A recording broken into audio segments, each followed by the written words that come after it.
घेऊया सुपरफास्ट बातम्यांचा आढावा। रमणा पाटीजवळ ट्रॅव्हल्सची टिप्परला धडक, 17 प्रवासी जखमी। नागपूरहून नाशिककडे देवदर्शनासाठी जाणाऱ्या ट्रॅव्हल्सची टिप्परला धडक। या अपघातात 17 प्रवासी जखमी झाले असून त्यात अनेक जण गंभीर जखमी झाल्याची माहिती समोर आली आहे।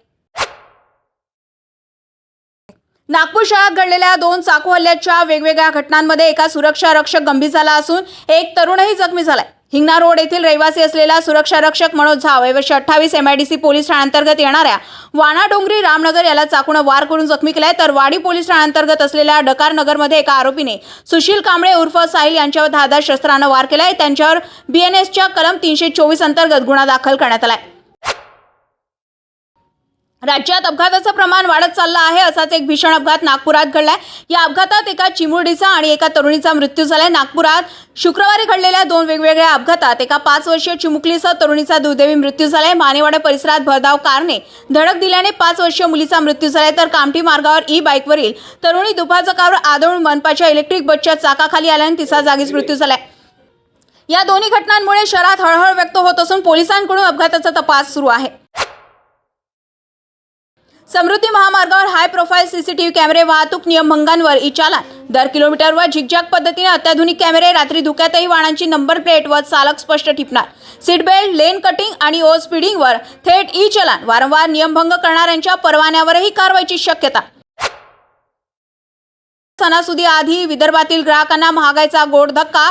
खाऊक बाजारात 20% दर वाढल्याने आणि उत्पादनात अंदाजापेक्षा सुमारे 11% घट झाल्याने साखरेचे भाव वधारले।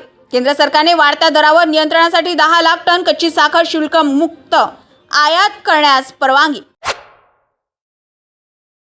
नागपुरातील मेयर रुग्णालयाच्या आधुनिकीकरणाला गती। 500 खाटांच्या नव्या वैद्यकीय संकुलाच्या छतावर हेलिपॅड उभारण्याची योजना। दुर्गम भागातील गंभीर रुग्णांना थेट विमानाने आणून गोल्डन अवरमध्ये उपचार घेणे शक्य होणार। इमारतीची क्षमता 600 खाटांपर्यंत वाढवण्याचा प्रस्ताव।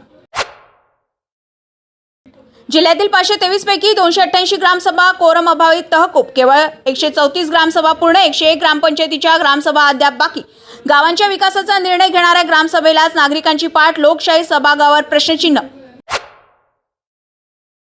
सेलूचे नगरसेवक निघाले देवदर्शनाला। 43 कोटींच्या पाणीपुरवठा योजनेवर सवाल असताना सेलूचे नगरसेवकांच्या जगन्नाथपुरी दौऱ्याची चर्चा सुरू आहे। कुटुंबासह दर्शनाचा खर्च ठेकेदाराने केल्याची नागरिकांमध्ये चर्चा असून नगरसेवकांना एवढी भीक लागली का, असा संतप्त सवाल सेलूकर करीत आहे।